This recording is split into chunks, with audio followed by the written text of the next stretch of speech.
Number 3, the cosmological argument.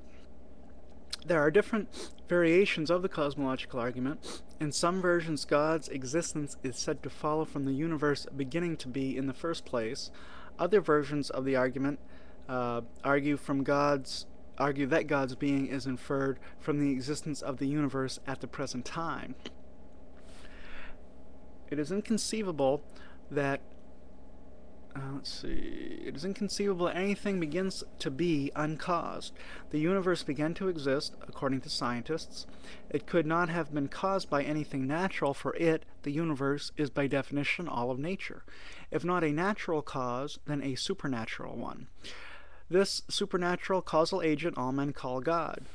The second sort of cosmological argument was made famous in Aquinas's Five Ways, Thomas Aquinas's Five Ways in the Summa Theologica. My own formulation of the argument is as follows. But first, there's a preliminary concept I must clarify before stating the argument itself. By the word contingent, I mean a being which depends for its initial existence on a second or different being. We are contingent beings because we are dependent upon our parents, for example. So a human being gets its being from the being of the parents. Okay, here's the argument. Each segment of the universe at the present moment is contingent. Since each part is contingent, the whole is also contingent. Each part of a Hershey bar is chocolate, so the Hershey bar as a whole is chocolate in a similar way. So the whole universe, again, is contingent. By definition of the word contingent, the universe requires an extrinsic cause. So even if the universe never began to be, if it's always been around, there must be a divine creator of it. Okay, and then number 4, a rock cannot think. But the human brain is like a rock in the sense that it is mere matter. Mere matter cannot be self-conscious. Matter in motion cannot produce self-consciousness. Since man has self-consciousness, he must have gotten it from a deity, for there is no other possible source, and so a deity must exist. Alternatively, suppose both atheism and evolution are true, human reason arose for the purpose, quote-unquote, of greater survival value. But the laws of logic are objective truths.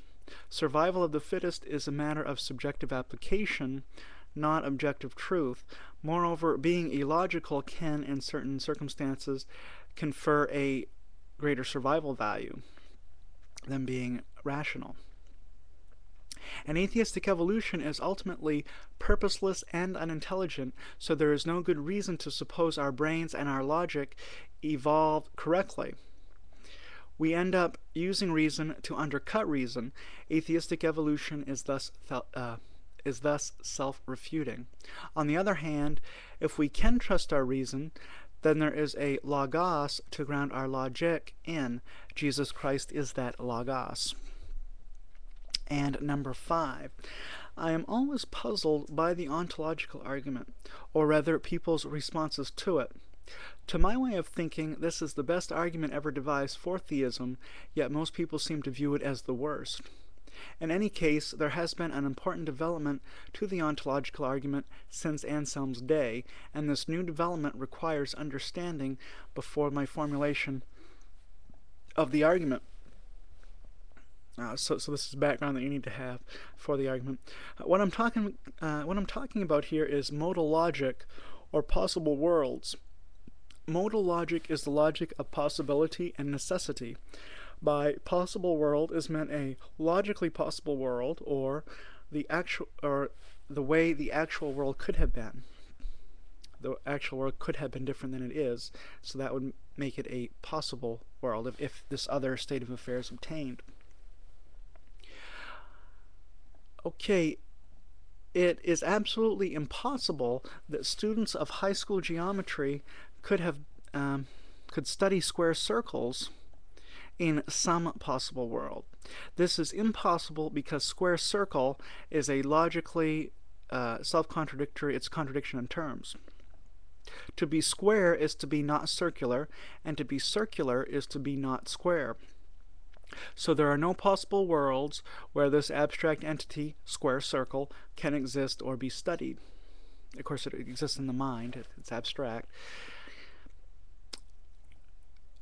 In contrast, there are possible worlds where Bush Jr. is regarded as the greatest president in U.S. history.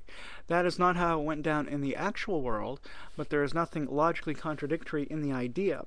Now, in modal logic, if a statement is possible, then that statement exists, or more precisely, is true in at least one possible world. If it is impossible, it exists in no possible world.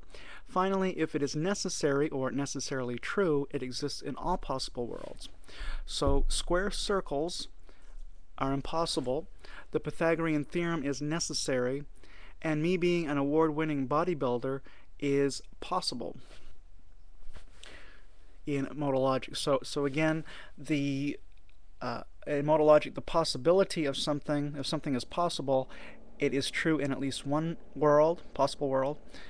If it is impossible, 0 possible worlds. If it is necessary, all possible worlds.